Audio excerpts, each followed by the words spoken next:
Oke, siap-siap. Kita akan coba jinakan salah satu monster di dunia trading, ya, Nasdaq 100.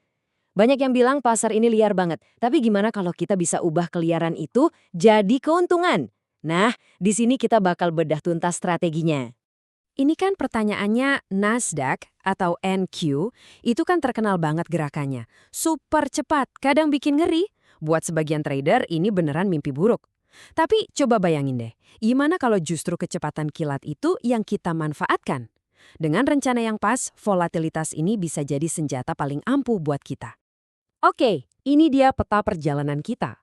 Pertama, kita kenalan dulu sama medan perangnya. Terus kita bongkar senjatanya, yaitu strategi breakout. Setelah itu, kita latihan cara pakainya. Gimana cara eksekusi yang benar. Penting juga nih, kita belajar cara menghindari ranjau-ranjau atau jebakan-jebakan umum. Dan terakhir, kita bakal ngerti kenapa senjata ini cocok banget buat NQ. Oke, kita mulai dari bagian pertama. Kita perlu kenal dulu nih, siapa sih lawan kita ini? Apa yang bikin Nasdaq ini begitu spesial, sekaligus begitu menantang? Jadi gini, trading di NQ itu bukan buat yang lemah jantung. Bayangin aja, pas pasar London sama New York buka barengan, boom, harganya bisa loncat puluhan poin, cuma dalam hitungan menit loh. Kalau kita masuk tanpa rencana yang matang, wah itu sama aja kayak kita lagi berjudi di tengah badai topan. Serem kan? Terus, gimana dong cara kita bertahan, bahkan menang, di tengah badai ini? Nah, jawabannya itu ternyata ada di sebuah strategi yang logis dan yang paling penting, surprisingly simple. Kita sebut saja strategi L breakout. Nah, ini dia kerennya strategi ini. Simple banget. Nggak perlu pusing sama puluhan indikator yang bikin pusing kepala. Logikanya tuh murni dan jelas banget. Kita cari level penting, tunggu harga nembus level itu, terus ya udah kita tinggal ikutin arusnya. Ikutin momentumnya. Simple kan? Dan ini dia inti dari permainannya. Coba deh bayangin, ini kayak perang antara pembeli dan penjual di sebuah garis pertahanan.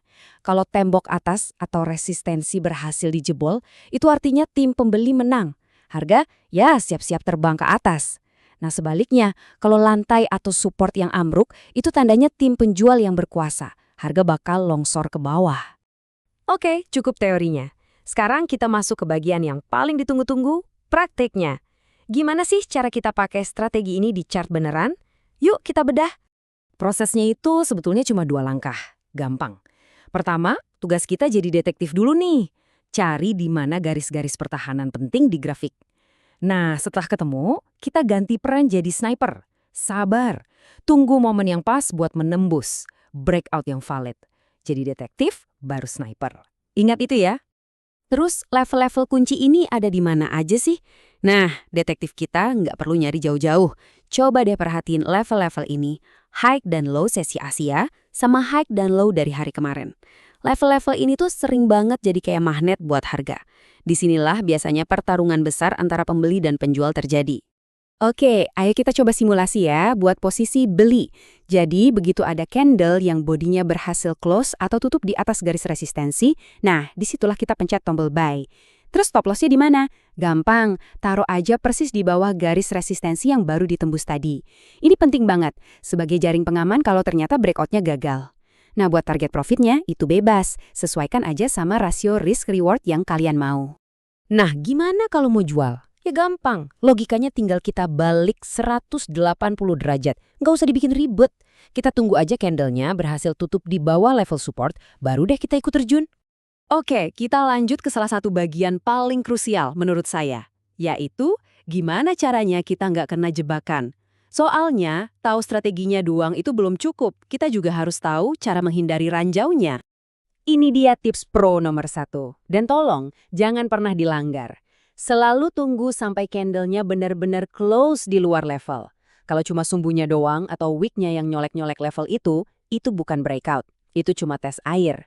Breakout yang beneran itu kalau badan candlenya yang berhasil tutup di seberang level. Jadi kuncinya sabar dan tunggu konfirmasi. Nah, jebakan paling umum itu namanya fake break atau breakout palsu. Ini sering banget terjadi. Kapan? Biasanya pas pasar lagi sepi, likuiditasnya rendah, atau pas deket-deket ada pengumuman berita penting. Harga kelihatannya nembus, tiba-tiba balik arah. Nyebelin kan? Makanya di waktu-waktu kayak gitu mendingan kita hati-hati. Kalau ragu, lebih baik nonton aja dulu. Mau konfirmasi tambahan? Nih, lihat volumenya. Breakout yang beneran kuat, yang sehat, itu hampir pasti diikuti sama lonjakan volume. Lihat deh di grafik itu, ada satu bar volume yang tinggi banget kan? Nah, itu dia sinyalnya. Itu artinya ada bensin yang banyak di belakang pergerakan itu. Ada kekuatan besar yang mendorong harga. Oke, kita udah bahas apa strateginya dan bagaimana cara pakainya. Sekarang kita jawab pertanyaan kuncinya. Mengapa? Kenapa sih strategi breakout ini kok kayaknya jodoh banget sama si NQ? Jawabannya ada di angka ini, 80 sampai 200 poin. Itu bukan rentang pergerakan mingguan loh, itu pergerakan NQ dalam satu hari. Gila kan? Nah, rentang pergerakan sebesar ini menciptakan momentum yang super kuat. Jadi, sekali NQ berhasil nembus satu level, dia itu kayak kereta cepat yang susah berhenti. Dia bakal terus melaju kenceng, nggak pakai nengok-nengok lagi. Jadi kalau mau disimpulkan, ya inilah alasannya. Karakter NQ yang liar dan super volatil itu justru jadi panggung yang sempurna buat strategi ini. Ingat, strategi breakout itu makanannya momentum. Dan NQ, wah, dia ini rajanya momentum. Sekali dia bergerak dengan kekuatan penuh. Cocok banget kan? Oke, jadi sekarang cetak birunya, blueprintnya udah ada di tangan kalian. Strateginya jelas, aturannya pun simpel. Tapi, tahu aja nggak cukup. Pengetahuan itu nggak ada artinya tanpa eksekusi. Jadi, pertanyaan terakhirnya bukan apakah Anda ngerti strateginya, tapi apakah Anda punya disiplin sekuat baja buat ngikutin aturan mainnya tanpa kompromi setiap waktu. Nah, itulah tantangan yang sebenarnya.